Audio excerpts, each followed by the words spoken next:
At muli ngayong hapong ito mga minamahal na kapatid, ako po ay patuloy na nag-aanyaya sa inyo upang tayo po ay patuloy na matamang makinig sa mabuting balita ng ating Panginoon, sapagkat naniniwala tayo na ang tao ay hindi lamang nabubuhay sa tinapay, kundi higit sa lahat sa salita rin naman ng Diyos na siyang magpapatatag ng ating buhay pananampalataya.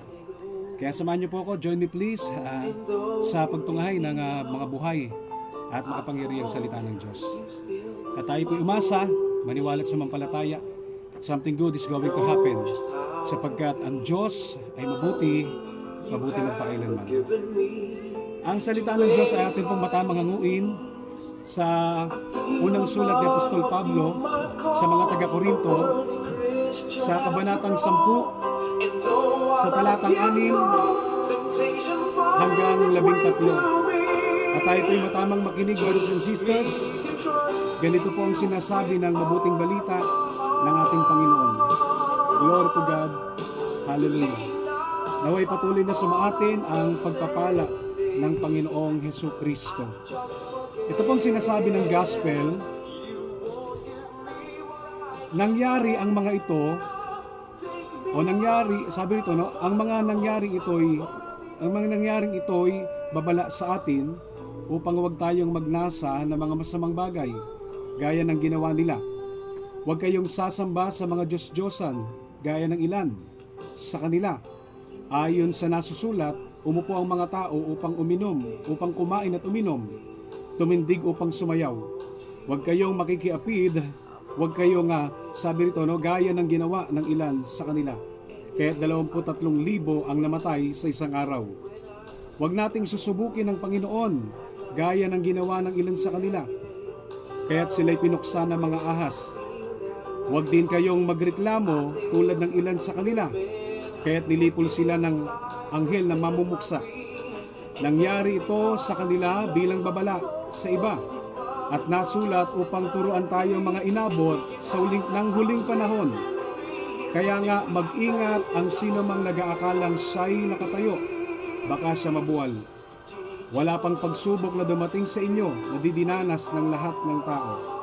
Tapat ang Diyos at hindi niya pahintulot na kayo subukin ng higit sa inyong makaya. Sa halip pagdating ng pagsubok, bibigyan niya kayo ng lakas upang mapagtagumpayan niyo. Praise God! Puri ng Diyos, puri ng Panginoon. Mga minamahal na kapatid, iyan po ang mabuting balita o salita ng Diyos ng ating kaligtasan. At sandaling ito ng inyo pong pakikinig, ako po yung umaasa na, mga kapatid ko minamahal, ang bawat inilalagak natin, brothers and sisters, sa pakikinig ng mabuting balita, ito pong ating pandinig na inilalaan natin lagi sa Panginoon. Ako po yung naniniwala na napakalaking impact niyan sa buhay natin. Tandaan po natin, brothers and sisters, ano man po yung ating pinapakinggan, malaking epekto sa buhay natin. Katulad po, mga kapatid ko minamahal, sa panahon natin ngayon, no, halos sa buong buhay natin ngayon, no, ito pong mga kapatid, almost 1 month na po tayo nasa community quarantine, nasa lockdown. Kung inyo pong matamang papansinin, no, halos ang napapakinggan natin ay all about virus, all about brothers and sisters, no, yung mga kapatid kong minamahal, mga nangyari sa ating paligid na hindi maganda. Kaya kung titignan natin, brothers and sisters, no, dahil sa mga napapakinggan natin hindi mabuting balita, na hindi magandang balita, so tayo po ay naapektuhan. Kaya nga, ang sabi ng nabasa ko, no, mga kapatid ko minamahal, na instead na tayo mag-focus sa fear, focus on our faith. Instead of focusing on our fear, focus on faith. Now, ngayong hapong ito, mga kapatid, sa liwanag ng salita ng Diyos, ay nais ko pong mag-share sa inyo, if you will allow me, at ang gusto ko pong ibahagi sa inyo ay napapanahon. At ito po ay relevant, mga kapatid, may kaugnayan, akma sa nangyari po sa ating paligid, maging sa buong mundo, brothers and sisters. And our message at this afternoon was entitled, ang mensahe po ng Diyos ay akin pong pinamagatan, Wilderness Experience. So, may mga bagay-bagay, mga kapatid ko minamahal, na tayo po ay, mga kapatid, malalaman ngayong hapong ito, brothers and sisters, na bilang dahilan, bakit nga ba pinapahintulutan ng Diyos yung ilang na karanasan. There are 3 things na nais ko pong impart sa inyo, mga kapatid, sa message na ito, na kung saan why God allows wilderness experience. O nga naman, no, bakit nga ba pinapahintulutan ng Diyos yung ilang nakaranasan? Pwede namang hindi. Kanina po, nung ito po yung pinagdinilayan ko, tama nga naman, katulad din po sa ating paligid. Kung atin pong mga kapatid ko minamahal, no, titingnan, pwede namang hindi pa hintulutan ng Diyos na walang kumalat na virus o mga virus o mga sakit. Pero lagi nating tatandaan, in all things, sabi nga ng Bible, let us give thanks. Sapagkat kung meron man po yung hindi nadudulot na maganda, in the other side, meron naman po mga kapatid ko minamahal, dinudulot siya na mabuti para sa atin. Hindi natin pinasalamatan yung pangyayaring ito, yung mga pagkalat ng virus, kundi alam natin na may tinuturo ang Diyos dito. Unang-una na sa ganito palang mga sakuna, pangyayari, o mga hamon sa buhay, ay wala po talaga tayong dapat malapitan kundi ang Diyos. Sa panahon natin ngayon, walang pwedeng malapitan kundi ang Diyos. At paano natin mararanasan ng Diyos? Paano natin mapupuntahan ng Panginoon? Sa pamamagitan ng Kanyang salita. Kaya hindi po kayo nagkamali, mga kapatid ko minamahal, kayo pong mga brothers and sisters, naka-view ngayon, no, nanonood, mga kapatid, through Facebook. At nagpapasalamat po tayo sapagkat marami pong mga lingkod ng Diyos, lalo na sa pangunguna ng ating punong lingkod, maging yung mga iba't ibang community na nag-share ng Word of God. Kaya, mga kapatid, no, tandaan po natin kung ano yung pinapakinggan natin, may epekto yan sa buhay natin. At kung tayo po sa pakikinig natin ng masamang balita ay hindi magandang epekto, bakit pa tayo, brothers and sisters, no, mananatili sa bagay na yan? Ang pakinggan natin, instead na bad news ay good news. At ngayong hapong ito, I have good news for you. Na sa lahat ng pangyari, in all things, God works. Hindi pwedeng walang gagawin ng Diyos. Bagamat hindi natin nakikita literal lang kami ng Diyos, pero naniniwala tayo na in the Spirit, ang Diyos po ay may ginagawa. And we pray na sa kapangyarihan ng Panginoong Kristo, sa pamagitan ng blood ni Jesus, nawa, ito pong ating mga nararanasan ngayon na hindi maganda ay matapos na at malipap na yung lockdown na tinatawag natin. At yan po yung mangyari sa pamagitan ng patuloy nating paglapit kay Lord. So, wilderness experience. Punta po tayo sa mensahe ng Panginoon. May mga pagkakataon, brothers and sisters, na dumarating sa buhay natin, mga kapatid ko minamahal, sa buhay ng isang tao, yung mga bagay na hindi inaasahan. Katulad nito, di ba? Yung iba sa atin, nagkaedad na, ako po, no, simula ng pinanganak, ngayon ko lang po naranasan yung bagay na ganito. At kung saan, sabi ko nga po, no, may mga pangyayaring hindi natin inaasahan. Pero yan po'y nagaganap at dumarating. At maging sa tagpong ito, parang sa tingin natin, wala tayong masulingan. Brothers and sisters, no? Pero tandaan natin, trials is a part of life. It is not an end. Tandaan natin yung pagsubok, mga hamon sa buhay, parte po yan, brothers and sisters, ng ating pamumuhay. Sa buhay, pag may hirap, may ginhawa. Magkasama po yan, brothers and sisters. Pag may hirap, may ginhawa. At ang kagandahan dito, may hirap man o may ginhawa, kapag kasama natin ng Diyos, kayang-kaya natin magtagumpay. At kung titignan natin, siguro marami mga tao ngayon ay nagtatanong, kung Diyos ay mabuti, kung ang Diyos ay mapagmahal, bakit ganon? Bakit nangyayari mga bagay na ito? Bakit niya pinahintulutan na maranasan natin yung ganitong karanasan? Na kung saan itong karanasan natin ay ilang na karanasan. When we talk about brothers and sisters, kapag po tayo po ay nangungusap patungkol sa salitang wilderness experience, when we are talking about wilderness experience, ang ibig sabihin niyan ay yung ilang na karanasan. Kapag tayo po ay nasa disyerto, walang ice cream dyan. Walang Jollibee dyan, walang butika. Sa madalit sabi, ang meron lang sa deserto ay sikat ng malakas, no, na sikat ng araw, no, mainit na sikat ng araw, at yung pong mga buhangin. So it means, mga kapatid, pag nasa wilderness experience ka, wala kang malapitan. Pero ito po yung maganda. Bagamat tayo ay nakakaranas ng wilderness experience, meron pong Diyos na maalala sa atin. Meron pong Diyos na tutulong sa atin. At yan po, yung ating sobrang makapangyarihan na Diyos, si Yahweh El Shaddai. So, yun ang tanong ng marami, kung ang Diyos ay mabuti, mapagmahal, ba't may ganito? Bakit may makapangyarihan ganito? So, lahat tayo may question, mga kapatid ko minamahal. Pero, lahat ng mga, ito lang po yung natutunan ko sa Diyos May mga bagay na hindi tayo nalalaman. May mga bagay na hindi natin masagot, pero yung mga bagay na hindi masagot na yan, ibigay natin sa kamay ng Diyos. Ipag-pray natin kay Lord at siya magbibigay ng katugunan. Huwag po natin kakalimutan, in every problem there is a solution. Sapagkat kung mayroong problema na walang solusyon, hindi mo na dapat problemahin yan. Pero ang kagandahan, no, kapag may problema, may solution. And we know that Christ is the answer into all our problems. Maging yun sa pangyayaring yan sa ating paligid. Tingnan natin, mga kapatid, let us take a second look. Ang bayang Israel. Ang bayang Israel tinawag na the apple of God's eye. Sila po, mga kapatid ko minamahal, brothers and sisters, ay talagang nandun yung paningin ng Diyos sa kanila. They are called the apple of God's eye. Katulad sa atin, meron tayong mga tinatawag na the apple of my eye. Na ang ibig sabihin niyan yung mata natin ay laging nakatuon sa kanila. Pero, tingnan po natin, no? Bagamat ang Israel, ang bayang Israel ay pinili ng Panginoon, di ba? Sila po ay apple of God's eye, inuulit ko, pero anong sabi rito? They came to wilderness experience. Lagi nating tatandaan, hindi naman porke tayo malapit sa Diyos, ay wala tayong pagsubok. Hindi naman porke tayo naglilingkod sa Diyos, exempted na tayo, mga kapatid ko minamahal, sa problema. Dumarating sa buhay natin yan. Pero kagandahan dito, katulad nito, brothers and sisters, no? Dahil tayo nasa pangalinga ng Diyos, nandun yung kaligtasan. Nandun yung pag-iingat sa atin. Minsan, tayo po yung nalalagay sa alanganin, pero lagi nating tatandaan, brothers and sisters, kailanman hindi tayo iwanan ni pababayaan ng Diyos. Katulad ng kanyang ginawa sa bayang Israel. If you will notice, sila ginutom ng Panginoon.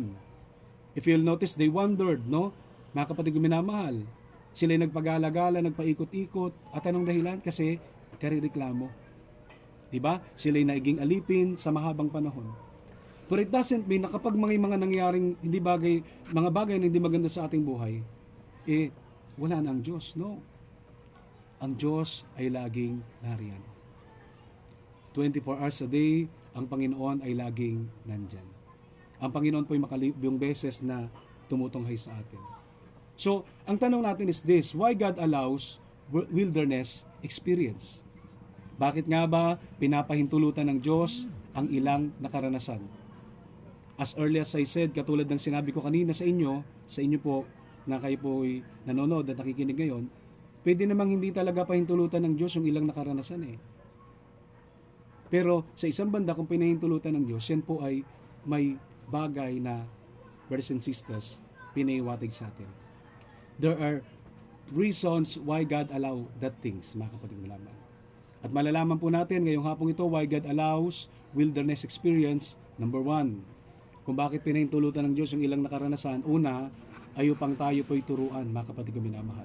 To teach us to live on God's Word. Wala tayong pwedeng puntahan ngayon upang ang ating pananampalataya mapagtibay, kundi ang salita ng Diyos. Salamat sa Panginoon, di ba nakatulong itong lockdown. Nakatulong din itong community quarantine kasi tayong lahat ay natutong magbasa ng Bible. Natutong, di ba, magnilay-nilay ng Word of God na dati, di ba, ang tutok lang natin ay almost, di ba, sa mga gadgets, sa iba pang mga bagay, so to speak. Una, why God allow wilderness experience ay upang tayo turuang mamuhay sa salita ng Diyos. Matthew chapter 4 verse 4, anong sabi diyan? 'Di ba? Man shall not live by bread alone. Ang tao po hindi po pwede at hindi maari, no, kahit pag-ipilitan natin, hindi po pwede na ang tao ay mabuhay lang sa salita ng Diyos. Anong sabi ng isang man of God? Pagkatapos ng pakain ng kanyang physical na pangangatawan, sabi niya, I finished to feed myself, it is now the time for me to feed my spirit. Dito tayo hugot ng lakas. Dito mas magandang humugot ng lakas, hindi yung katulad sa mga napapanood natin. Katulad kanina, sa Facebook, medyo natawa ko. Kasi meron doon na nahulugan ng 20 at binabalik sa kanya. Sabi niya, kuya, yung 20 mo. Sabi niya, wag na. Hindi ko na kailangan pang balikan yung mga bagay na iniwan ko na. So, to teach us to live on God's Word. Now, sa Deuteronomy chapter 8, verse 3, maliwanag pa sikat ng araw na dyan po'y mababasa natin, mga kapatid ko minamahal, ang kadahilanan kung bakit ang bayang Israel, ang mga Israelita, ay ginutom ng Panginoon. Anong sabi rito? Mga kapatid, pakinggan po natin lahat. Ang sabi sa verse 2 and 3, alalahanin ninyo kung paano niya kayo pinatnubayan sa sa loob ng 40 taon, upang matuto kayong magpakumbaba. Sinubok niya kayo kung, sabi rito, susundin ninyo siya. Tinuruan nga kayong magpakumbaba. Ginutom niya kayo bago binigyan ng mana, isang pagkaing hindi ninyo kilala, ni ng inyong mga ninuno. Ginawa niya ito upang ipakilala sa inyo na ang tao ay hindi lamang nabubuhay sa pagkain, kundi sa salita rin naman ni Yahweh. Maliwanag po yun. Ang mga Israelita ay ginutom ng Panginoon upang ituro sa kanila na hindi lamang sa tinapay nabubuhay ang tao, upang sila ay turuan kung gaano kahalaga ang salita ng Diyos upang ipakilala sa kanila, mga kapatid ko minamahal, brothers and sisters, na kung saan ang tao ay hindi lamang nabubuhay sa tinapay. And that is true, mga kapatid ko minamahal. Kaya, man cannot live by bread alone. We need God's Word. Kung ang physical natin, pinapakain natin para lumusog, lalong-lalo na ngayon, mga kapatid, it is very important. Maraming tao ngayon natatakot, maging mga naglilingkod sa Diyos, dumarating tayo, ang ating faith ay minsan nawiwigil. Yung ating faith minsan, mga kapatid, di ba? Talaga namang, brothers and sisters, nasashaken. Pero salamat, dahil may Word of God tayo napapakinggan. And we do believe when we hear God's Word. Pag napakinggan natin ang salita ng Diyos, it will strengthen our faith. It makes our faith firm. Kaya, salamat sa salita ng Diyos na pwede nating mapuntahan kapag tayo pinanghihinaan. At yan ang unang dahilan kung bakit pinahintulutan ng Diyos na makaranas ang mga Israelita, ang bayang pinili ng Diyos ang ilang nakaranasan para sila ay turuang mamuhay ayon sa salita ng Diyos. In Matthew chapter 6 verse 33, it says like this, no? Man shall not live by bread alone. Ang sabi doon, but seek ye first, no? Correction. But seek ye first the kingdom of God and His righteousness. And all these things shall be added unto you. Ngunit pag sumakitan ninyo ng higit sa lahat, na pag sumakitan ninyo na kayo pagharian ng Diyos. Kaya naniniwala tayo kahit may lockdown, may community quarantine, naniniwala tayo kapag inuna natin ng Diyos sa pamamagitan ng Kanyang salita, may pagkain tayo sa pagkainan. May tinapay tayo sa ating lamesa. Oh, what a mighty God we serve. And Lord, I speak right now na habang kami nakikinig ng iyong salita, you're doing something. Miracles are taking place. Sa aming mga pagkainan, magkaroon ka ng pagkain. Sa aming mga pagkainan, no, may maraming tinapay sa ngalan ni Jesus. Sa ngalan ni Jesus. Sapagkat pangako niya sa mga naglilingkod sa Kanya. So first, to teach us to live on God's Word. Mga kapatid minamahal. Kaya, pag sumakita natin, tigit sa lahat, ng Kanyang salita, lagi nating brothers and sisters, unahin. Pakinggan at atin pong kainin spiritually through hearing God's Word. Ikalawa, mga kapatid, why God allows wilderness experience? Ikalawa is for us, sabi rito, no, not to complain. Sa madalit sabi, mga kapatid, in short, to teach us not to complain. Kung bakit may mga ilang nakaranasan kasi, mga kapatid, yung ilang nakaranasan na yan ay nagtuturo sa atin na tayo dapat ay hindi maging mareklamo. Sapagkat sa panahon natin ngayon, no, bato-bato sa langit, kasama na siguro ko, ang tamaan po ay thank you Lord.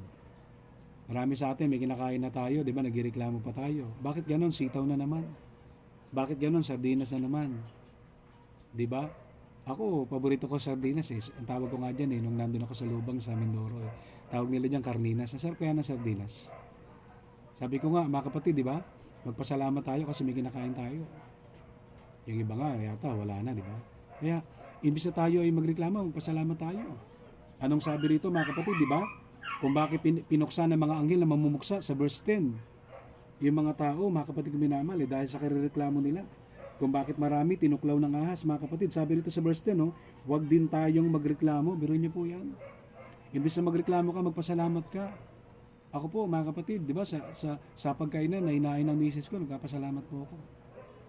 At yung kanyang inain, pinasalamatan ko. Sabi ko, sarap naman ang luto mo. Di ba? At sabi ko nga, pag kinakamusta niya ako, ano yung lasa? Sabi ko, masarap. Tayo naman pinapakain lang, magreklamo pa ba tayo? Katulad yung gobyerno natin ngayon, maging mga nakaraan, lahat po ng miminuno, lalo na ngayon, no, ang ating Presidente Duterte, Roa Duterte, si President Roa Duterte, no, pasalamatan natin siya sapagkat ganun na lang po yung pagmamahal at malasakit sa buong bansang Pilipinas, maging sa ating mga Pilipino. Kaya sumunod po tayo sapagkat hindi naman po magtuturo ng masama yung mga nanunungkulan sa atin. Ang tinuturo nila para sa kabutihan din natin. Kaya sabi rito, huwag tayong magreklamo. Tulad ng ilan sa kanila, kaya sila ay pinuksa ng kanilang mga mamuksa. Katulad ng iba, tinuklaw ng mga ahas. Tandaan natin, the more na nagreklamo tayo, the more na bumibigat yung problema. The more na nagreklamo tayo, brothers and sisters, the more, mga kapatid ko minamahal, na kung saan yung nararanasan natin ay mas lalong hindi nagiging mabuti. Itong ilang nakaranasan, naranasan ng mga Israelita, katulad natin na nararanasan natin ngayon, yan po'y pagtuturo sa atin. Yan po'y nagtuturo sa atin na huwag tayong magreklamo. In 1 Thessalonians 5:18, in everything give thanks. Ano man ang nararanasan mo, mabuti man sa hindi, pasalamatan mo. Sa isang banda, bakit mo pasasalamatan? Kasi naniniwala tayo na ang Diyos naman hindi nagbabago. Hindi nagbabago ang Diyos. Kung bakit ko dapat pasalamatan ng Diyos kahit mayroong hindi magandang pangyari, sapagkat hindi naman ang babagong salita ng Diyos ang pangako ng Diyos. Laging nariyan ang Panginoon, hindi niya tayo pababayaan. Tandaan natin, though may lockdown, meron tayong open heaven. Kahit may lockdown, ang langit ay bukas sa lahat ng mananampalataya ng Panginoon. In Philippians 4:19, we do believe that God will supply all our needs. Sa pamamagitan ni Kristo Jesus nating Panginoon, my God, glory to Jesus, idaragdag niya ang ating pangailangan, hustong takal, siksik, lidig at umaapaw, at walang sukat paglagyan. So, imbis na tayo magreklamo, magpasalamat tayo. Ano man ang dumating sa atin, pasalamatan natin.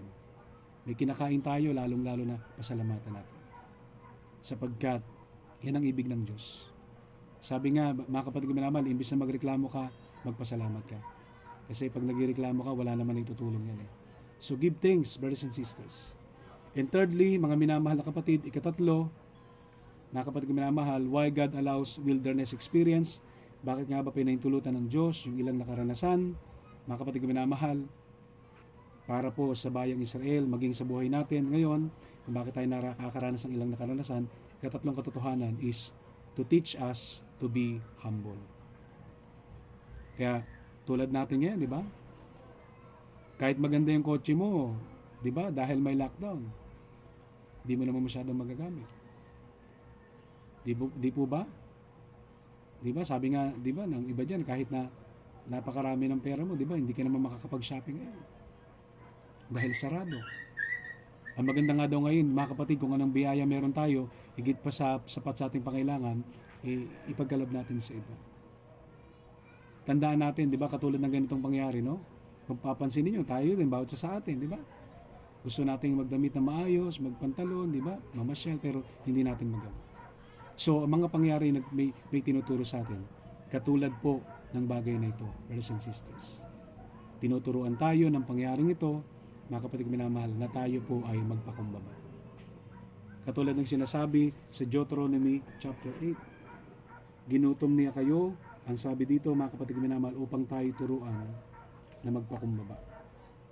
Mga kapatid minamahal. Ang sabi sa Bible is this, no? Tinuruan niya kayong magpakumbaba. No? Tinuruan niya kayong magpakumbaba sa pamagitan ng gutom, mga karanasan ng mga Israelita.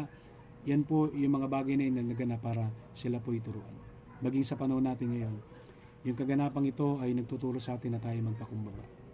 It teach us to be humble. It is a humbling experience. Na kung saan, brothers and sisters, lagi nating tatandaan, ang may kontrol ng lahat ng bagay talaga ay ang Panginoon. Lagi nating tatandaan, brothers and sisters, no? To teach us to be humble. Kaya ang dapat natin gawin, sabi nga ng Bible, di ba? 2 Chronicle chapter 7, 13 to 14 eh. Paano ba mahihilang ating bansa, ang buong mundo? Simple lamang po, if my people who called by my name shall humble themselves, seek my face, and turn away from their wicked ways, then from heaven, pakikinggan ko sila. At ibabalik kong katiwasayan, ihilumin ko ang kanilang bansa. Kaya ngayong hapong ito, napakahalaga na tayo magpakumbaba kay Lord, na magdasal, na hilingin natin na nawa, pagalingin na ng Diyos, magnambalik na sa normal, malip na yung lockdown. At yan po yung mangyari sa pagtutulong-tulong natin at sa pagsunod natin sa mga namiminuso sa atin, lalo na sa ating presidente. Kaya, it teach us to be humble. Kung bakit tayo may ilang nakaranasan, yung mga Israelita noong unang panahon, upang tayong lahat ay turuan magpakumbaba. Sabi ng James 4:6, ang Diyos ay laban sa palalo, ngunit tumutulong sa nagpapakumbaba. Ang Diyos ay laban sa palalo, ngunit tumutulong sa magpakumbaba. God opposes the proud, but gives grace to the humble. Kaya, lagi nating tatandaan, na minamahal na kapatid, no? Yung pangako ng Diyos. Huwag natin kalilimutan ang salita ng Panginoon. Na kung saan, brothers and sisters, mga kapatid ko minamahal, no? Na ang sabi nga dito sa ating tinunghayan, no? God promised that when we are in trials, when we are in wilderness experience, He will strengthen us to overcome it.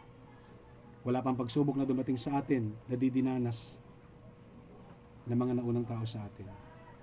At naniniwala tayo sa tulong at lakas na kaloob ng Panginoong Kristo. Tayong lahat ay magtatagumpay. Kaya huwag nating kakalain, mga kapatid, na tayo'y kinalimutan ng Diyos. Huwag nating kakalain na natutulog ang Panginoon. God is on the move. God is working right now in ways we cannot see. So nawa, Panginoon, pagpalain mo po ang bawat isa sa amin at dalangin namin na nawa patuloy mong pagtibayin ang aming pananampalataya. Patuloy mo kami bigyan ng magandang kalusugan, kalakasan at pangatawan. Pagpalain mo, Diyos, ang aming Presidente Rodrigo Duterte, pababa sa aming mga government official, sa aming barangay captain, pababa, O Diyos, maging ang aming mga religious leader, patuloy yung pagpalain, yung mga nagpipray, mga kapatid, Lord God, na para maging normal na po ang daloy ng aming pamumuhay. So Lord, nawa ay inyo pong katagpuan. At nawa nga patuloy tayong makinig, brothers and sisters. Lagi nating tatandaan, ang ating pakikinig ng mabuting balita ay pagpapala para sa atin. Blessing para sa atin. At nawa nga kapayapaan at pagpapala ng Panginoon Kristo ay laging sumatin. Sa ngalan ni Jesus, Amen and Amen and Amen. Mabuhay po tayong lahat. Mabuhay Panginoon Kristo. Sa ngalan ng Ama, ng Anak at Espiritu Santo. Amen, Amen, and Amen. So, pagpalain tayo ni Lord. Patuloy tayo makinig. Thank you, Jesus.